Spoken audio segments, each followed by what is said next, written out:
Chapter 1, Hubris, 2046. Scene 2, Todd. Todd Giannopoulos was among the first 100 people in the world to have a DNA computer installed in his head. The researchers at Telepath went first, followed by the engineers, then the executive team, which included Philip Harrington himself. Nanoscientists hailed it as a breakthrough. Wall Street salivated over its market potential. Todd endorsed cars, clothing, and gadgets of all kinds. He loved innovation and jumped at the chance to hawk the groundbreaking organic device whose installation required surgery. Lagoon Coffee was walking distance from his Malibu villa and the perfect place for a product launch. The 6th Sense cranial phone takes mobile computing to a whole other level, he said with pride as he strutted through the door. Monaco is transparent. You can't see it, but the personal desktop generated by my cranial phone is 2 feet in front of my face. He tapped his temple at the very moment a barista turned to see his order. No need to swipe a device, he said. My purchase was made through the cellular network being fed directly to my brain. Feeling the gaze of admiring eyes, he strode across the shop and ambled past the espresso machine. The surgery is free, and you can cancel the service at any time. But why would you want to? He said with a shrug. Monaco has everything you need. Todd was the very picture of nonchalance while accepting his drink. Then, as he opened the door and strolled onto the sidewalk, his soft brown eyes, curly brows, and smooth tan skin soaked up the sun. Apps like T-Message come pre-installed, and T-Calendar is great for business. He made a show of scanning the air. I've got a shoot at 2, I'm hitting the surf at 4, a dinner date at 8. He rubbed his chin. And then there's that party. Telepathy is the real reason to go through the surgery. With a glint in his eye, Todd winked. There's nothing like sharing your mind with another person. Just be careful who you choose. You have some control, but surprising things happen at that level of intimacy. He switched from a jovial to a serious tone as if a disturbing thought had popped into his head. Don't worry, he said. The app is 100% secure. Put telepathy on mute and all access is blocked. According to the marketing team, 79% of 6th Sense users cited that video in their answer to the question, how did you hear about the cranial phone? It was approved by the Consumer Product Safety Commission, but Todd was the reason that, within 6 months, the company had 1 million early adopters. He wasn't surprised when Telepath made Philip Harrington one of the wealthiest men in the world. He was, however, shocked when the fucking bastard and his college roommate imposed an aristocracy upon the country. The sheets wound like a rope around his waist from all the tossing and turning. Irene was supposed to spend the night. That was the point of going to the party together. The fact that she was gone when he returned to the pool had made him angrier than he'd been in a long time. When the alarm went off, the plan was to swoop in like a hero, but instead, he was the fool standing with his hands on his hips while frantic party guests stormed the door. Then, in an uncharacteristic fit of rage, he practically shouted a text at Irene. T, where are you? When the Harrington world didn't answer, his anger fizzled down to a spent ember. With the mattress drenched in sweat, Todd got to his feet and stumbled like a defeated man into the kitchen. The pale glare streaming from the refrigerator was only obscured by the long curly hair that fell across his face. He wasn't in the habit of eating when he didn't need to, so he slammed the door and wandered to the deck. It had only been 4 hours, but Todd had the terrible feeling Irene's silence meant the end of their relationship. He leaned over the railing and took solace in the roar of the ocean. Waves rolled in the distance like mountains of glass. It was 3 a.m., but for the first time in years, the Pacific made him think about grabbing his board. The urge had come on like a distant memory, a pleasure he hadn't wanted in a long time. Even though surfing had been his passion since high school, it was one of the many things he'd given up when Sienna. Todd straightened his back and looked around. The ache of Sienna's death was like a physical object that he somehow misplaced on the day he met Irene. That deep sense of loss was the reason he didn't ask any questions when a hacker named Razor picked him up in the middle of the night and drove him to a meeting in the Mojave Desert. The clandestine aura of being part of the resistance was the first thing in 2 years that distracted Todd from his pain. The Southern California chapter had about 3 dozen members, but thousands were scattered throughout the country.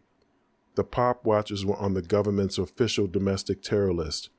Through hacking and social media, they advocated the overthrow of the council's neo-feudalistic regime. 0.1% watchers had a funny way of disappearing, one of several things Razor had failed to mention. A military contractor was suspected of conducting extraordinary renditions. Onyx Force was founded by Devin Wayne but had recently been purchased by Victor Dacos. If the rumors were true, the patriarch in charge of Utah, Colorado, and Nevada was violating a key provision of the new rule.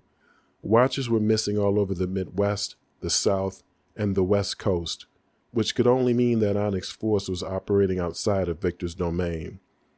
Wallowing in sorrow, Todd fantasized about being abducted in the middle of the night.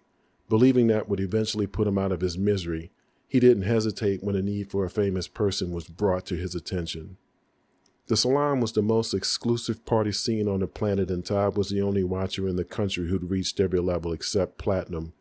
Of course, that was reserved for the royals and their friends, but he hoped for a lucky break as he returned to the world of private concerts and posh events. He had no idea that break had come when the TV executive asked him to attend the Gold Salon. In a desperate play for Telepath's marketing business, the suit invited every celebrity he knew. Figuring a no-show was the worst thing that could happen, he even sent an official invitation to House Harrington. To everyone's surprise, Irene showed up. The beautiful girl with flaming red hair was immediately swarmed by several male celebrities, but her wide-eyed stare made it obvious that she was eager for Todd's attention. Instead of sauntering over right away, he used the technology developed by her father. T, does your dad know you like black men? I, your mom is Brazilian, your father is Greek. T, so? I, that doesn't make you black, that makes you exotic. He strutted across the floor with the air of a wolf scenting its prey. Does your dad know you like exotic men? Irene's laugh was birdsong. It was spring. It was happy and musical all at once. With his heart pounding in his chest, Todd's world went from gray to color again. The conversation that followed was so natural and real that it seemed continuous over the span of 3 weeks. He stopped going to meetings and forgot all about the mission until, out of the blue, he was invited to a platinum salon. Olympia Dacos was the target, and the party was being thrown at a villa she owned, which, as it happened, wasn't too far from Todd's place. He had only been able to admire that part of the beach with the wind whistling in his ears and the water streaking across his chest, but now, instead of a view from the ocean, Todd was going to be among the elite lounging inside. He immediately accepted the invitation and was smiling when the doorbell rang.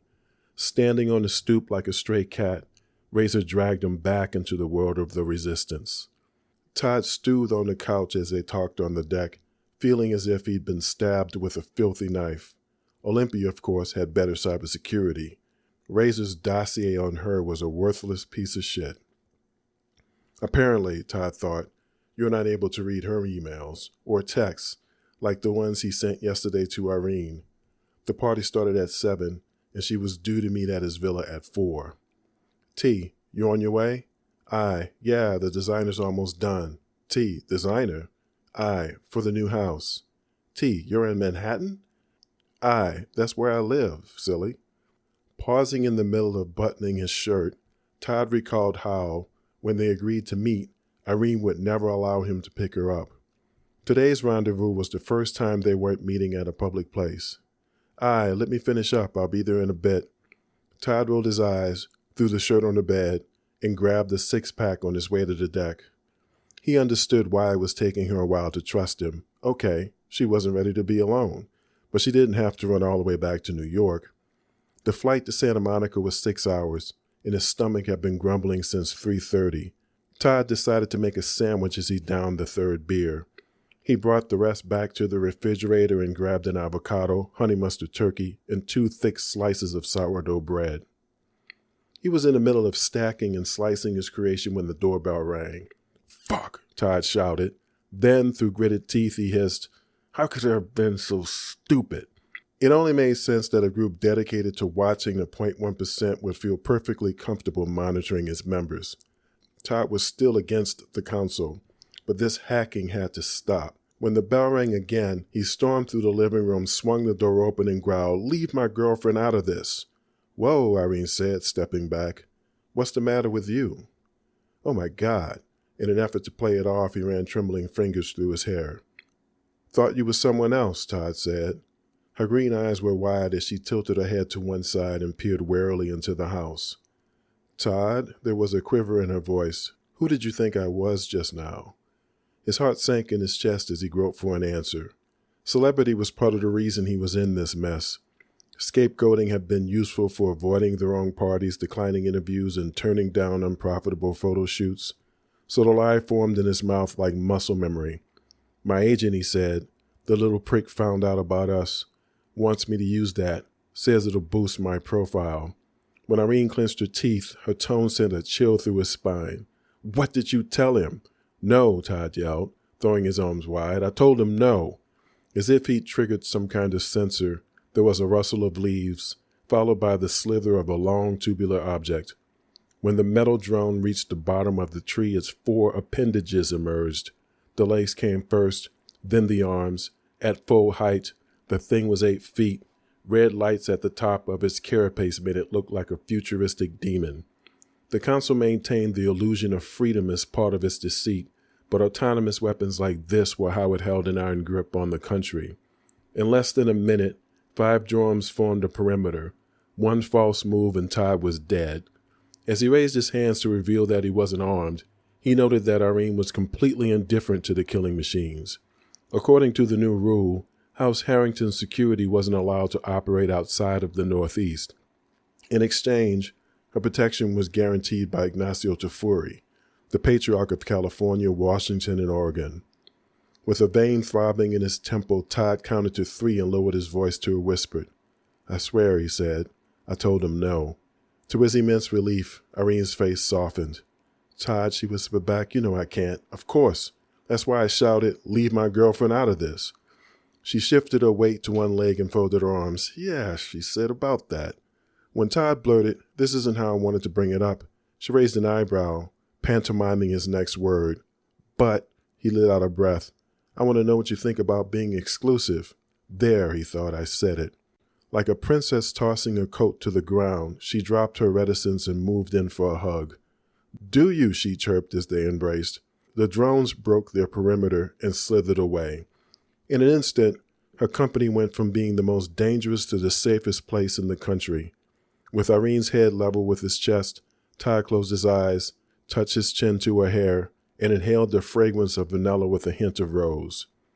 Rubbing her cheek against his bare skin, she said, "If we used telepathy, none of this would be a problem. Nothing's more exclusive than that." "I know," Todd thought, as he remembered how it felt to have Sienna in his head. "You would be my first," Irene said, "one of the many things you'd learn as soon as we did it." Being early adopters, Todd and Sienna took the plunge without considering the risk. But once the Sixth Sense craniophone was mainstream, this form of virginity became a thing. The telepathy app created a bond so intense that Todd couldn't go a day without connecting to her mind. He was a mental wreck after Sienna's death, and like everything else, he ignored the notice that a class action lawsuit had been filed against Telepath.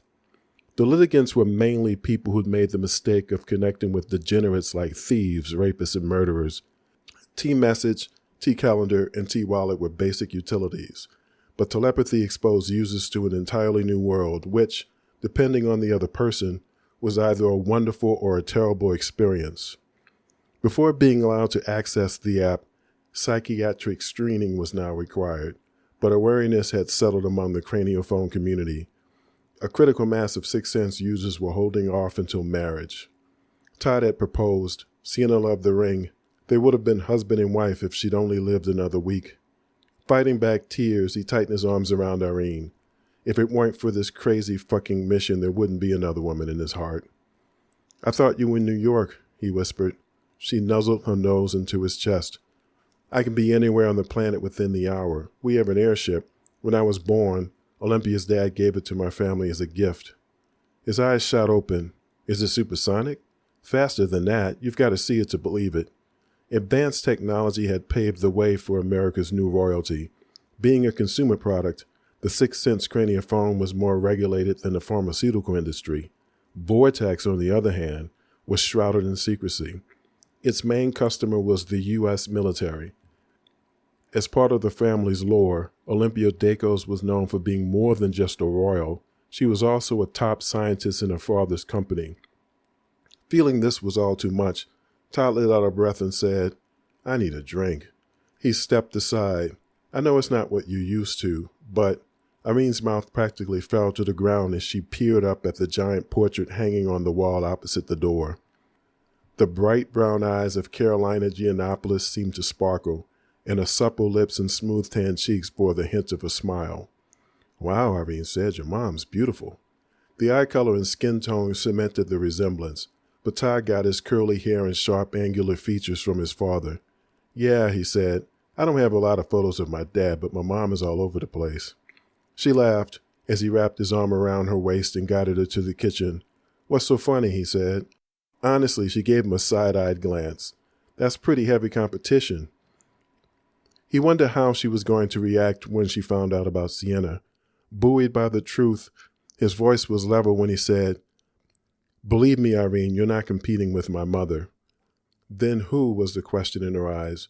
But instead of saying that aloud, she turned and focused her attention on Todd's sandwich. "I appreciate the thought." There was a sense of unease in her voice. "But man," her laugh was forced, "that's big." Shit, Todd thought. I'm a terrible host. They had barely been alone for 10 minutes, and here he was being overly serious. "I'm starving," he said. "Red or white?" "White. Want a sandwich?" "No, thanks." The mood lightened as they talked and drank. As he swallowed the last bite of his creation, Todd realized that he hadn't felt like he was dating a royal until today. The ease of her company made him feel grounded, which was one of the things he loved about Sienna. As usual, he and Irene lost track of time and didn't think about the party until 7:30.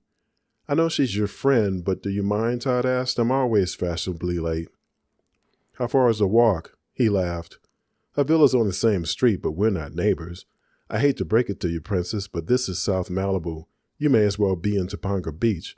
Todd rose to his feet and led her to the garage. "There ain't nothing but surfers around here." There was an air of reverence in how Irene approached the gold-winged cruiser. The ads he cut for that motorcycle were more than just marketing. They had a massive cult following. "This is the chariot of the future," said a voice over the B-roll of Todd riding along the beach, cruising through the mountains, weaving through traffic on the grapevine that led from Bakersfield to L.A.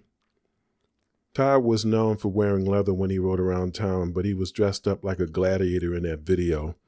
Casual fans seemed to relish the idea of him wearing that all the time, but the hardcore ones knew the truth. Noting Irene's black leather pants and starched white shirt, he smiled before mocking her question. "How far is the walk?" he chuckled. "I'm guessing you wanted to take the bike." "Maybe," Irene grinned, turned around, and went straight to Sienna's helmet. On a blind date a year ago, Todd had felt guilty when that poor woman picked it up, as if allowing her to wear it was betraying the dead. After that, he refused to give another woman a chance, no matter how hard his friends and family tried. Perhaps Irene wasn't the reason they were moving so slowly. Had she wondered, Todd thought, why I haven't gone in for that first kiss? Since the party was on the same street, it only made sense for them to meet at his villa. But whether Irene realized it or not, her hugs had been the therapy he needed to invite her to spend the night. There wasn't any guilt as they pulled out of the garage and headed north. Between Malibu and Topanga beaches, the shops along Pacific Coast Highway were affordable for most tourists. On the other hand, Olympia's villa was surrounded by 3-star Michelin restaurants and the most exclusive wine bars in California. They were minutes away when Irene tightened her arms around Todd's waist, and he felt his cranial phone come to life in his head. I need to warn you, she's probably going to say something offensive. T, she's a racist bitch. Got it. No, actually, it's kind of the opposite. When she sees you, she might have a lot of questions. T, questions? Yeah. Irene leaned forward and sighed against his back. She's been bugging me ever since we started dating. Todd, you've got to understand, our world is mostly white. T, except for the servants. His grin of satisfaction from the quip disappeared when Irene sighed again. She's got this thing for Devin. Todd shrugged.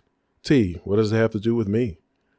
That come on when we met at the TV executives party. Well, it was cute, but as I said, you're not really black, but to Olympia. T, it's all the same. I, please don't be mad. She has a hard time making friends. T, with that kind of money? I, Todd, real friends. T, got it. The number for the house's address was clear from the street, but the smooth white columns, the sandstone walkway, and the ornate doors were hidden behind two giant oaks. There was a garage on the right and a wood fence on the left. The space in between was designed like a porte cochere, a 200-year-old horse and buggy entryway common in France. This, however, was California, and the house was probably built in the early aughts. The doorman must have been alerted by the security drones in the street. They were ready to take charge of the cruiser before Todd pulled up. Stepping into the villa was like entering a pool of warm, percussive sound. That's gotta be us, Todd thought. The multi-layered beat was part Africa, part Latin America, with a hint of the Middle East. Stefan Giacarlo wasn't only a friend, he was the most sought-after DJ in the world. As a perfect complement to the marble floors, the white stone columns, and the silk curtains, the music flowed through the elegant interior like a spell. Todd was bobbing his head when they reached the heart of the party. Since they were both pulling above their class, he and Stefan shared a discreet nod. Then, as if the rhythm were a stallion, a woman's sultry scat rode the sleek layers of percussion. "I'm on fire, fire, fire," she bellowed. Like the foyer, the hall, and the living room, the open deck in the back of the house was lined with columns. Being the official color for House Decos, emerald was everywhere. It marked this place like a flag hanging outside of an embassy. There were emerald curtains and emerald ottomans. The center of the open-air deck was adorned with an exquisitely carved 6-foot emerald vase. A dozen people were on the dance floor, while another dozen stood near the glass railing with drinks in hand. Having been a watcher for months, Todd recognized David Tafuri and Thaddeus Maddox. He also knew the Royals weren't dancing with Olympia. They were dancing with each other. Even in exclusive privacy like this, they couldn't risk rumors of their relationship getting back to James Maddox, the patriarch of Iowa, Illinois, and Missouri. The mission was essentially a hunt for scandal, but royal or not, Todd wasn't keen on revealing this sort of thing about people. Patriarch Maddox was right-wing, but his ire would be directed entirely at his son. Victor Decos was a totally different matter. Embarrass his daughter, and the most powerful man on the council was sure to take his anger out on the entire country. Razor was convinced there was something juicy to reveal, but as Todd watched the floor, he had a hunch the hacker was wrong about Olympia. She's got a lot of rhythm, he thought, and a nice figure. The fabric of her dress was loose, but it hugged her curves as she swished from side to side. He felt his craniophone come to life in his head. Selena's here. Peeling his eyes away from the floor, Todd followed Irene's gaze to the infinity pool. With her arms on the edge and peering out at the ocean, the daughter of President Roberto Gonzalez seemed unusually pensive for a party guest. T, you sound surprised. It's surprising. Olympia has a thing about her, skin? No, hair. Todd glanced back at the floor. Olympia's hair was long and straight, which suited her slender torso and athletic build. From what he could remember, she must have been at least 6 inches taller than her mother, who, in reality, was about 5'4", like Irene. Most people, though, assumed the older woman was closer to 6 because of the massive mane on her head. Doesn't Natalia Decos have thick, curly hair? Oh my God, yes, that's the point. When he gave Irene a side-eyed glance, Todd noticed the jerky way she moved her shoulders, how she was clapping out of time with the rhythm, how her hips and her head seemed to be doing their own thing. Well, he thought, nobody's perfect. He loved her company, but was not looking forward to being dragged onto the floor.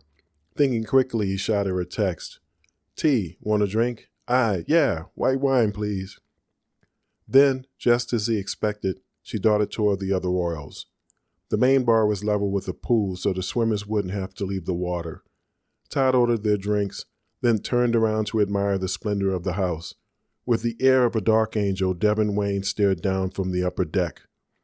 The land was technically part of House Decos, but even here, the Special Forces veteran wasn't allowed to operate as Olympia's official protection.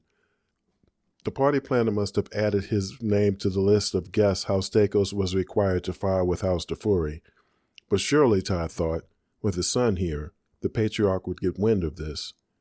The soldier leaned over the railing in an unconvincing portrayal of a party guest. Then, for no apparent reason, he straightened his back and scanned the area. Telepath had developed a military version of the Sixth Sense cranial phone, and the villa was full of drones. Devin must have been using the organic device as a command center. Launching Monocle, Todd summoned a schematic of the house, which, to his surprise, Razor had gotten right. Hey, we're up here. Jumping up and down on the other end of the deck, Irene waved to get Todd's attention. Bring my wine. Tea. Yes, my lady. She laughed, then turned toward Olympia, who was seated at a stylish pub table just beyond the glass railing. When Todd re-entered the house and bound the stairs, he attempted a companionable nod at Devin, but the other man returned a stone look. He had the build of a quarterback, the air of an assassin, and dark, lustrous skin like onyx. Suspicion was more likely to engender false friendliness, so the cold shoulder made Todd relax. Jealousy was the bullshit he always got from other men, triggered either by his fame, his appeal to women, or in this case, the difference in their skin tones. Todd straightened his back and strutted across the deck. When he set the drink on the table, Olympia turned to Irene and said, "That's surprising. You're usually the stereotype, not me." Todd ignored the comment until she went on to say, "He's most certainly a beautiful thing, but I prefer darker skin." The urge to lash out was quickly doused when Irene sucked her teeth and hissed, "Beautiful thing." She leaned forward. "Olympia's name is Todd."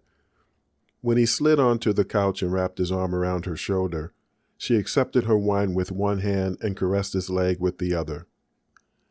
Sorry about that. T, Jesus. Todd reached for his drink. T, your friend is a fucking piece of work.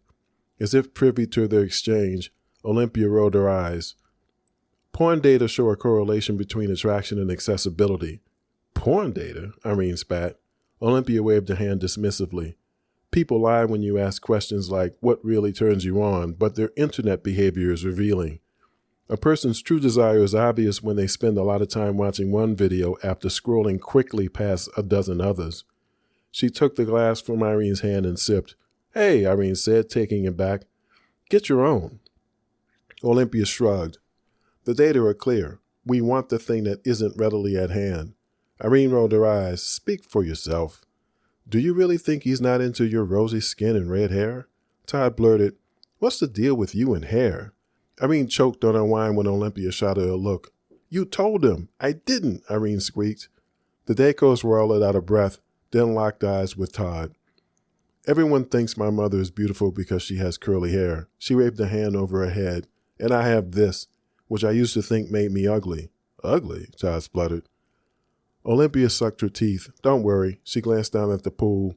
I'm over that. These guys are only honest when they say how much they love my body. She turned back to Irene. Did you know that our face is not the part men like most? Irene sipped the wine and then said in a mocking tone, Porn data again? That, Olympia said, in personal experience. A flash of warmth shot through Irene's slender frame as she shifted under Todd's arm. T, does she know we haven't even kissed? I know, and don't tell her. Olympia went on to say, 27% like our breasts the most, especially the nipples when they're pink. 49% hold our butts in the highest regard. With a gesture, she raised both hands as if conjuring an image in the air. To be precise, this group means from behind with the vulva, the hole, and the curve in view. As it happened, Todd adored the rosy undertone in Irene's skin. He thought about the curve of her butt and how her cheeks were probably as soft as, see what I mean, Olympia said, it's all over his face. After seeing his death, the lack of libido was the least of Todd's worries. But through this beautiful girl with flaming red hair, he'd slowly return to the world of the living. With her hand a mere inches from his erection, Todd glanced down at Irene and winked. Okay, Olympia said. Keep it in check until you get back to his villa. She sighed. I hate not being able to trust these guys, but Dad's first patriarch on the council, so the fact is, I can't. She cast her eyes across the deck where the soldier was standing. Besides, she said, they're all the same. Irene rested her head on Todd's shoulder and whispered, Tell me about it. Then, when Olympia reached for the glass again, she let it go, willingly. They're trying to be the same, Olympia said. I get it. If you're not a royal, that's the best way to navigate a noble house. They need to know the rules, but she leaned toward Irene. That bullshit doesn't apply to us, right? The color in the Harrington Royal's cheeks confirmed Todd's understanding of what Olympia was saying. He was Irene's freedom to do whatever she wanted, have whatever she wanted, and live however she wanted.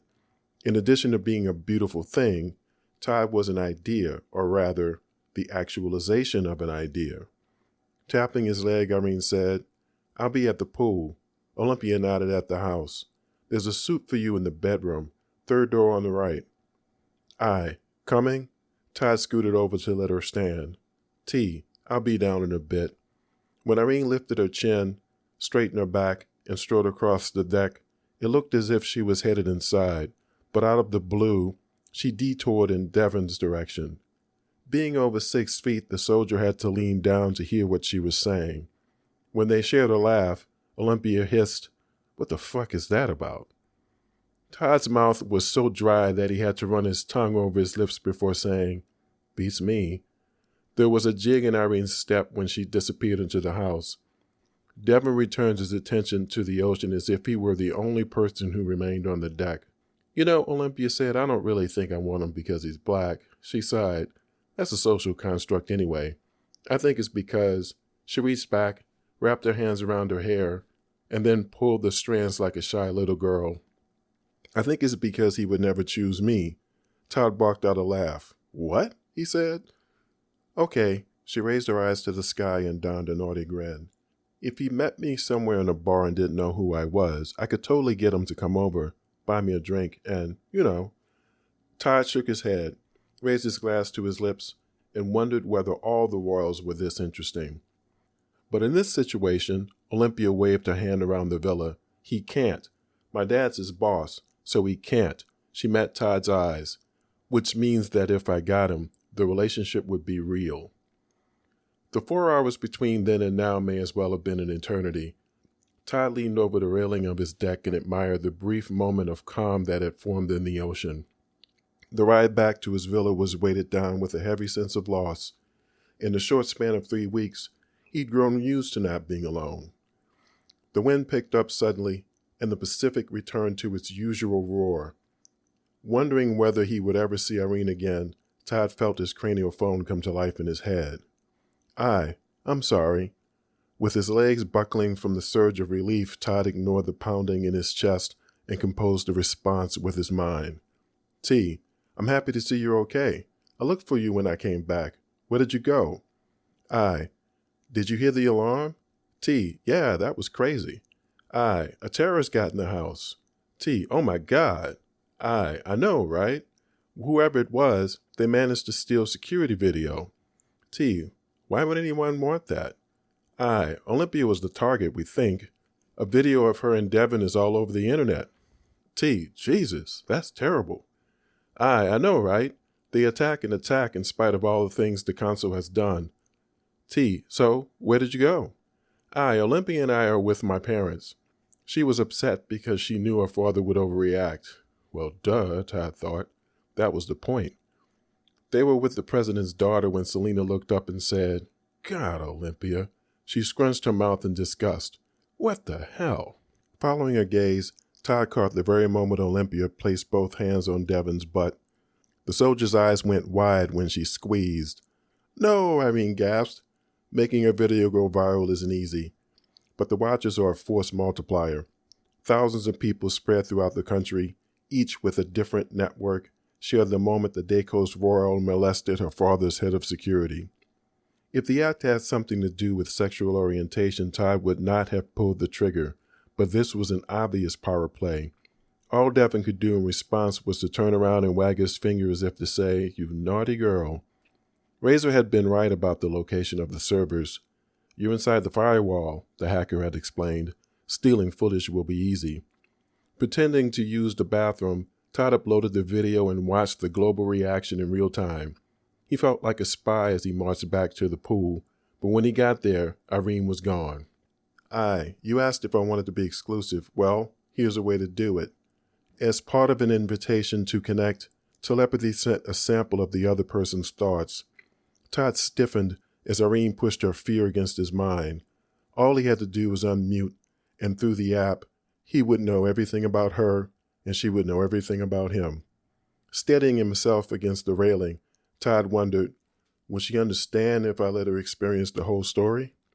The only way to do that was to connect their minds, and when it was done, there was no going back.